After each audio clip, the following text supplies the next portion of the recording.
मोठ्या प्रमाणात अतिवृष्टी झालेली आहे। साधारणपणे गेल्या 3-4 दिवसातल्या सगळ्या अतिवृष्टीमध्ये जवळपास 12 ते 14 लाख एकर जमीन ही त्या ठिकाणी त्याच्यावरची पिकं जी आहेत ती बाधित झालेली आहेत। काही प्रमाणात जनावरांचं नुकसान झालेलं आहे। विशेषतः आपल्याला माहिती आहे की नांदेड जिल्ह्यामध्ये मोठ्या प्रमाणात जी काही ढगफुटी सदृश परिस्थिती झाली त्याच्यामध्ये 8 लोकांचा जवळपास मृत्यू झालेला आहे। त्यामुळे ती देखील एक अतिशय वाईट अशा प्रकारची घटना घडलेली आहे। ओव्हरऑल आता परिस्थिती बऱ्यापैकी नियंत्रणात आहे। मुंबईमध्येही मोठ्या प्रमाणात अतिवृष्टी झाली। काही भागामध्ये जवळपास 300 mm पर्यंतची अतिवृष्टी ही झालेली आपल्याला पाहायला मिळाली। म्हणजे एक प्रकारे ज्याला आपण रेकॉर्ड पाऊस म्हणतो अशा प्रकारचा पाऊस पडलेला आहे। त्यामुळे काही प्रमाणात काही ठिकाणी वॉटर लॉगिंग झालेलं आपण बघितलं, पण त्यानंतर मात्र तिथलं पाणी रिसीड होऊन तिथला ट्रॅफिक सुरू केलेला आहे। जी आपली ट्रेन आहे मुंबईची लाईफलाईन ज्याला आपण म्हणतो अशी आपली जी लोकल आहे सबअर्बन रेल्वे, याचं देखील जे काही प्रवासी वाहतूक आहे ती थोडी धीमी झालेली आहे। काही ठिकाणी ती लेट चाललेली आहे, पण आता बहुतांश ठिकाणी ती चाललेली आहे। पाणी हळूहळू कमी होत आहे।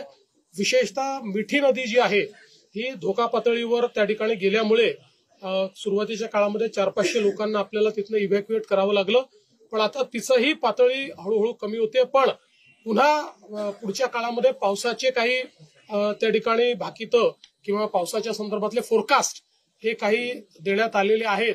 त्यामुळे आपण या सगळ्या परिस्थितीवर नजर ठेवून आहोत। आपले जे राज्याचे उपमुख्यमंत्री आहेत एकनाथराव शिंदेजी हे स्वतः त्या ठिकाणी रस्त्यावर जिथे प्रॉब्लेम्स आहेत तिथे गेलेले आहेत। मिठी नदीवर देखील ते गेलेले आहेत आणि त्या ठिकाणी सगळ्या गोष्टी नियंत्रणात आणण्याचा प्रयत्न चाललेला आहे। आपल्याला कल्पना आहे, आपण सुट्टी देखील दिलेली आहे जेणेकरून लोकांवर जाण्याचा ताण पडू नये आणि जास्तीत जास्त लोकांना वर्क फ्रॉम होम देखील जिथे शक्य आहे तिथे करण्याच्या संदर्भातले निर्देश आपण त्या ठिकाणी दिलेले आहेत। आणि आता या क्षणी परिस्थिती बऱ्यापैकी नियंत्रणात आहे, पण पुन्हा पाऊस आणि संध्याकाळी हाय टाईड देखील आहे। त्यावेळी परिस्थिती अजून मला असं वाटतं क्लोजली वॉच आपल्याला करावी लागेल आणि त्या संदर्भातल्या उपाययोजना या आपल्याला कराव्या लागतील। अनेक नद्यांची पाणी पातळी इशारावरून आता धोक्याकडे चाललेली आहे। जर सखल भागामध्ये गावांमध्ये पाणी शिरलं तर काय नियोजन असणार? एनडीआरएफ एसडीआरएफला तैनात आता एनडीआरएफ एसडीआरएफला अलर्टवर ठेवलेलं आहे। बहुतांश नद्या इशारा पातळीवर आहेत, काहीच नद्या इशारा पातळीच्या वर चाललेल्या आहेत।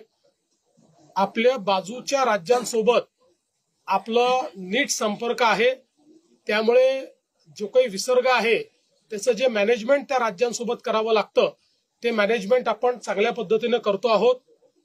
बऱ्यापैकी बाजूची राज्य देखील आपल्याला त्या ठिकाणी जी काही मदत करायची ती मदत करतायत।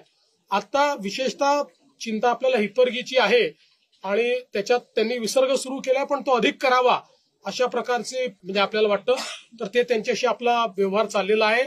आणि तेलंगणासोबतही योग्य प्रकारचा आपला त्या ठिकाणी संपर्क चाललेला आहे। काही कॅचमेंट्स मात्र असे आहेत की जे कंट्रोल्ड कॅचमेंट्स नाही आहेत, काही कॅचमेंट्स हे अनकंट्रोल्ड कॅचमेंट्स आहेत।